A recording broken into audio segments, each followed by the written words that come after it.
All right, let's talk about that feeling. You know the one. You're staring at your to-do list, but it feels more like you're staring at Mount Everest. You are completely, totally, 100% stuck. And what's the usual advice people throw at you? Oh, just set bigger goals, plan harder, get motivated. But what if I told you that all that well-meaning advice is actually the very thing that's keeping you stuck? Yeah? Sound familiar? That feeling where every single thing feels like a huge effort. I mean, even thinking about what you have to do is exhausting. If that's you, listen up. You are definitely not alone, and, this is the most important part, it is not a personal failing. Okay, so let's really dig into this. We're all told to dream big, right? Set a massive goal, make a 5-year plan. But here's the problem. When your brain is already maxed out, when you're already running on fumes, it doesn't see that 5-year plan as inspiration. Nope. It sees it as a giant looming threat. And that kind of advice, it can literally trigger a fight or flight response that causes your entire system to just shut down.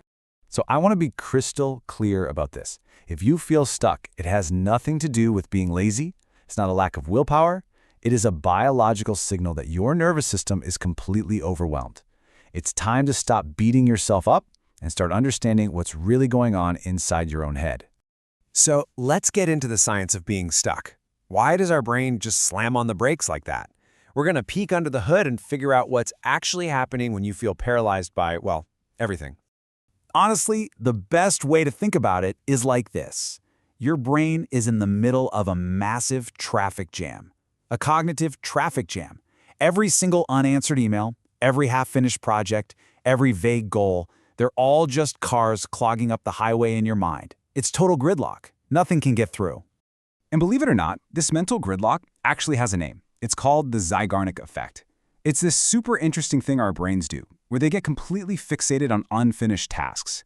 These incomplete things are called open loops, and they just hang out in your brain, buzzing in the background, constantly begging for your attention.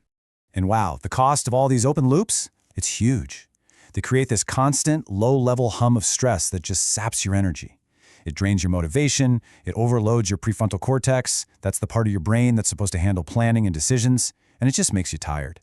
And when your brain gets that overloaded, it switches into survival mode. And you know what survival mode looks like in the 21st century?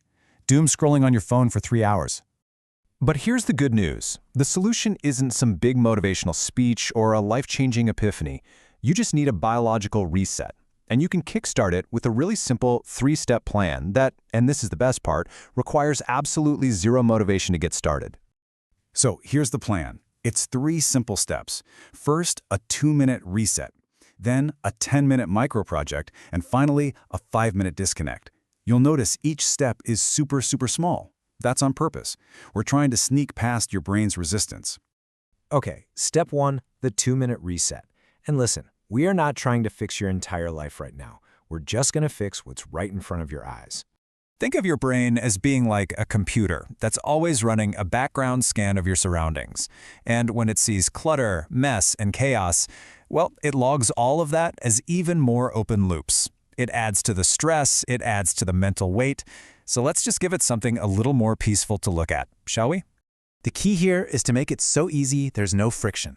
I'm serious. Don't try to clean the whole house. Just pick one tiny thing. Make your bed. That's it. Or put 3 things away. Or just throw away those empty coffee cups on your desk. That simple act closes a visual open loop, and it gives your brain this tiny little hit of dopamine. It's a signal that says, hey, things are okay, there's a little bit of order here, we're making progress. All right, we've cleared a little bit of that visual noise. Now for step 2, the 10-minute micro-project. This is where we really start to hack our own brain and generate some momentum. This is where we kind of cheat the system. And the mantra for this step is, you ready for this? Underperform on purpose. Seriously. See, when your brain sees some huge task on your to-do list, it just senses friction and immediately wants to run away. So we're going to make the task so ridiculously small, it's almost laughable. So how small are we talking? We're talking stupidly small, okay? So instead of write the report, your task is write 1 single paragraph.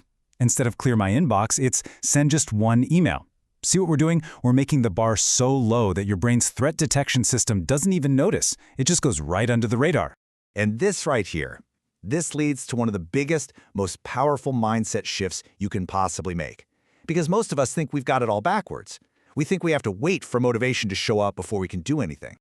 But the truth is, you generate it. When you complete that tiny, stupidly small task, your brain releases a little bit of dopamine. And dopamine isn't just about feeling good, it's literally the molecule of motivation. So, if you remember nothing else, remember this.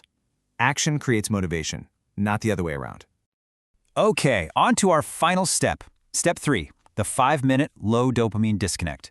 We've cleared out some physical clutter, we've cleared out some mental clutter, now it's time to clear out this sensory clutter. You know, the modern brain is in a really weird place.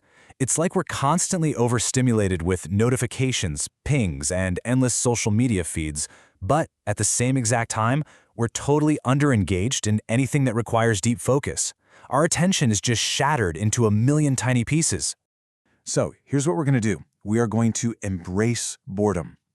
A low dopamine disconnect just means doing something on purpose that doesn't give you that cheap, easy hit of stimulation. We're talking 5 minutes. No music, no podcasts, and definitely no phone. You could take a walk, just sit and sip some water, or, my personal favorite, just stare at a wall like a peaceful potato. It sounds weird, but boredom is the tool that resets your brain's addiction to constant stimulation. It lets your own actual thoughts finally come up for air. All right, let's bring it all home. Getting unstuck isn't about a massive personality change. You don't need a dramatic movie-style montage to fix your life. You just need a simple reboot. And this, right here, this is probably the most important thing I want you to walk away with. You are not broken. Your system is not flawed. It was just overloaded, and it needed a gentle restart. That's all. And really, that's the entire strategy in a nutshell. You close a few tiny open loops to take some weight off your brain, you generate a little bit of chemical momentum with a tiny win, and you give your brain a second to just breathe, to reset and recalibrate. So that leaves us with just one final question. What's it going to be? What's the one tiny, stupidly small open loop that you're going to close right now? Your reboot doesn't start tomorrow. It starts with that one simple choice.